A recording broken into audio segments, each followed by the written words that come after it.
उत्तर भारत के एक दूर दराज इलाके में चंद्रपुर नाम का एक छोटा सा गांव बसा था। बाहर से देखने पर यह गांव बिल्कुल सामान्य लगता था।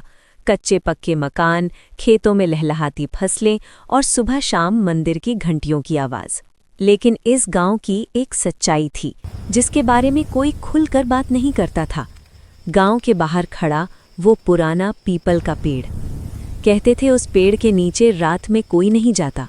जो गया वो या तो कभी लौटा नहीं, और अगर लौटा भी तो पहले जैसा नहीं रहा। दिल्ली से 4 दोस्त अमन, रोहित, निखिल और साहिल वीकेंड पर पहाड़ियों की ओर घूमने निकले थे। हंसी मजाक, गाने और सफ़र का जोश, सब कुछ सामान्य था। रास्ता छोटा करने के चक्कर में उन्होंने जीपीएस पर भरोसा किया और एक सुनसान देहाती सड़क पकड़ ली।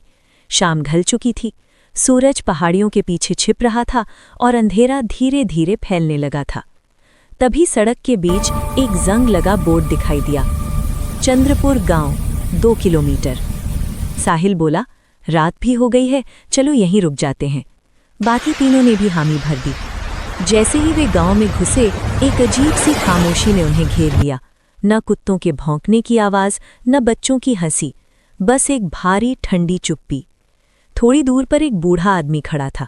उसकी आंखें धसी हुई थीं और आवाज़ कांप रही थी। उसने कहा, रात में बाहर मत निकलना, और पीपल के पेड़ के पास तो भूलकर भी मत जाना। चारों ने इसे गांव की पुरानी दकियानूसी बातें समझकर नज़रअंदाज कर दिया।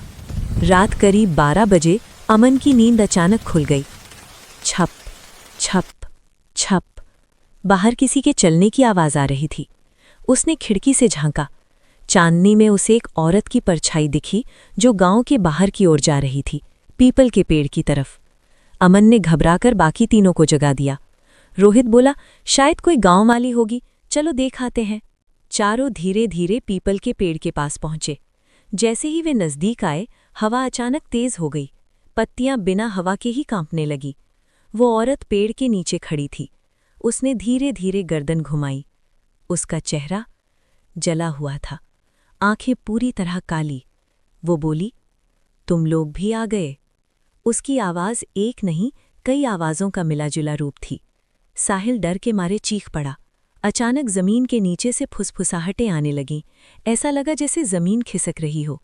औरत बोली, सालों पहले इस गांव ने मुझे और मेरे बच्चों को जिंदा जला दिया था। आज भी हम यहीं हैं, इंतज़ार में। पीपल के तने पर अचानक चेहरे उभर आए।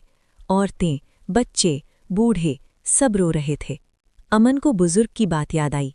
उसने कांपते हाथों से जेब से हनुमान चालीसा निकाली जो उसकी माँ ने सफ़र से पहले दी थी।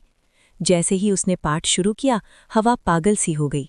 औरत चीख पड़ी, रुको, मत पढ़ो। चारों जान बचाकर दौड़े। पीछे से हंसी, रोने और चीखों की आवाज़ें गूंजती रहीं। सुबह की राहत। जब सूरज निकला तो चारों खुद को गांव के बाहर सड़क पर पाए। गाड़ी वहीं खड़ी थी। पीछे मुड़कर देखा तो पीपल का पेड़ अब भी था, लेकिन उसके नीचे कोई साया नहीं था। जब उन्होंने आसपास के लोगों से चंद्रपुर गांव के बारे में पूछा तो सबने कहा, यहाँ ऐसा कोई गांव नहीं है। आज भी उस सड़क से गुजरने वाले कहते हैं कि अगर आधी रात को पीपल के नीचे कोई आवाज़ दे तो पीछे मुड़कर मत देखना, क्योंकि कुछ आत्माएं मुक्ति नहीं, साथ चाहती हैं।